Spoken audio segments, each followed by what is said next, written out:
Breaking చూద్దాం. మూడో టీ20లో team India గెలిచింది. 5 వికెట్ల తేడాతో ఆసీస్పై విజయం సాధించింది. మొదట బ్యాటింగ్ చేసిన ఆస్ట్రేలియా 6 వికెట్ల నష్టానికి 186 పరుగులు చేసింది. లక్ష్య ఛేదనకు దిగిన భారత్ 5 వికెట్లు నష్టపోయి 188 పరుగులు చేసింది.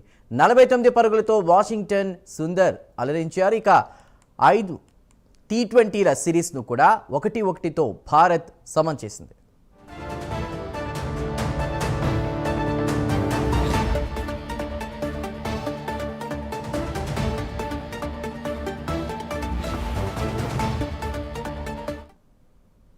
మూడో టీ20లో టీమిండియా గెలిచింది. 5 వికెట్ల తేడాతో ఆసీస్పై విజయం సాధించింది. మొదట బ్యాటింగ్ చేసిన ఆస్ట్రేలియా 6 వికెట్ల నష్టానికి 186 పరుగులు చేయగా లక్ష్య ఛేదనకు దిగిన భారత్ 5 వికెట్లు నష్టపోయి 188 పరుగులు చేసింది. 49 పరుగులతో వాషింగ్టన్ సుందర్ అలరించారు.